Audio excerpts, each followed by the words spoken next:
Hello guys, Sharmishtha કિચનમાં તમારું હાર્દિક સ્વાગત છે.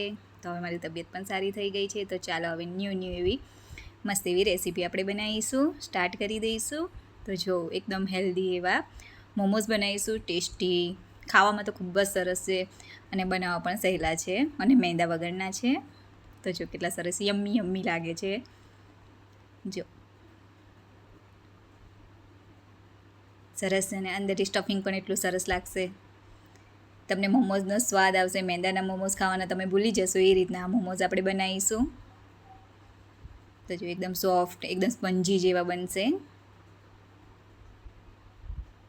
જો કેટલા સરસ છે, એકદમ ગરમા ગરમ ખાવાની મજા પડી જાય એવા.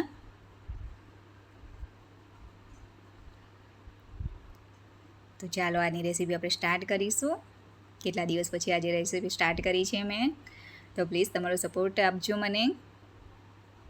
જો થોડું એમ તેમ થઈ જાય તો એના માટે સોરી. થોડી તબિયત હજુ પણ થોડી ખરાબ છે એટલા માટે. તો ચાલો આજની રેસીપી સ્ટાર્ટ કરીશું. તો એના માટે જો અહીંયા મેં સાબુદાણા લીધા છે, 250 ગ્રામ જેટલા મેં અહીંયા સાબુદાણા લીધા છે. તમે કોઈ પણ લઈ શકો છો, નાના મોટા ગમે તેવા આવે છે એ સાબુદાણા તમે અહીંયા લઈ શકો છો. આપણે એને 4 થી 5 પાણીમાં એને સારી રીતના ધોઈ લેવાના.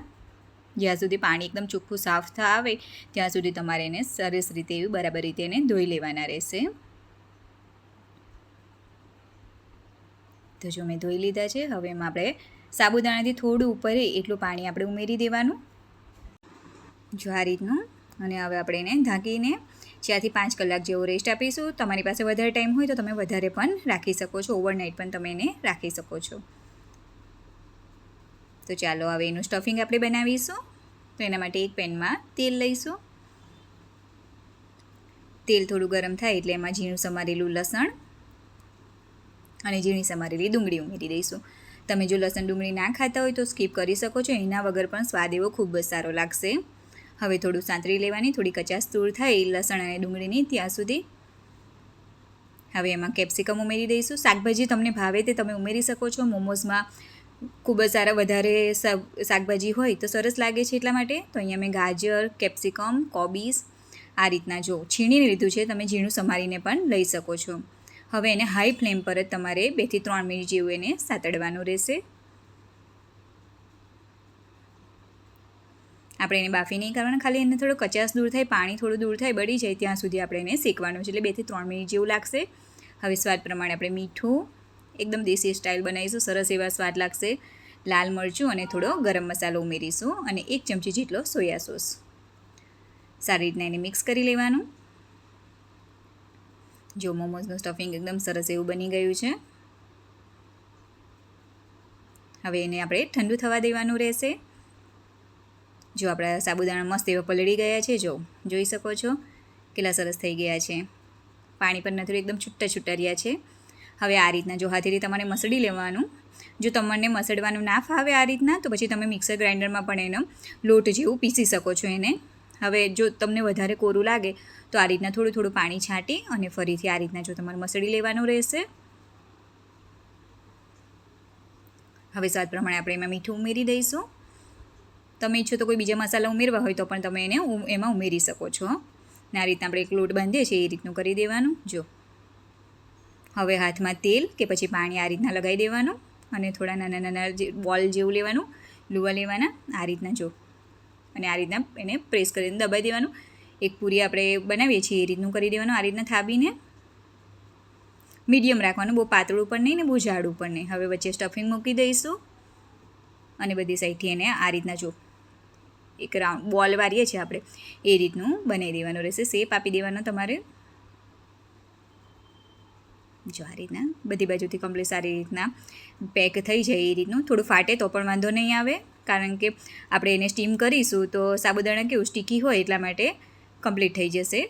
હવે બીજું પણ તમને એ રીતના બનાવીને બતાવું છું. જો તમે જેટલો વધારે મસળશો સાબુદાણા એટલે સરસ એનો લોટ બંધાઈ જશે અને ફાટવાના ચાન્સીસ એના ઓછા રહેશે. અડધી ચમચી જેટલો તમારે અંદર વચ્ચે સ્ટફિંગ કરવાનું, વધારે નહીં કરવાનું. જો આ રીતનું. તો જો બધા આપણા હેલ્ધી એવા સાબુદાણા મોમોઝ બનીને રેડી છે. તો હવે એને સ્ટીમ કરી દઈશું. તો એના માટે મેં ઇડલીનું જે કુકર આવે છે એને પહેલેથી જ આપણે સ્ટીમ કરવા માટે મૂકી દીધું, ગરમ થવા માટે મૂકી દીધું છે. હવે ડાયરેક્ટ તમારે મૂકવું હોય તો કાણાવાળી ડીશ પર મૂકી શકો છો, પણ અહીંયા ઇડલીના આપણે જે ડીશ આવે છે એમાં તેલ લગાવી દઈશું અને આપણા સાબુદાણાના મોમોસ બધા એમાં મૂકી દઈશું. અને ઉપરથી પણ થોડું તેલ અથવા તો પછી પાણી તમારે આ રીતના જો લગાવી દેવાનું રહેશે. આ રીતના જો.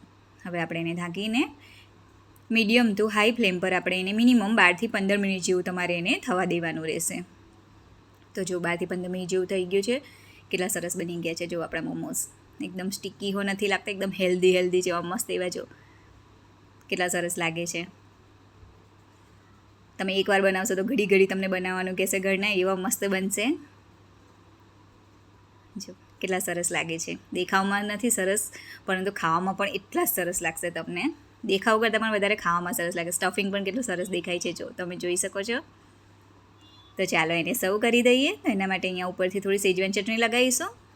જે રેડીમેડ આવે છે એ ચટણી પણ ચાલે, અથવા તો પછી તમે ઘરે પણ મરચાં અને લસણની બનાવી શકો છો. ઉપરથી થોડા તલ ભભરાવીશું આ રીતના.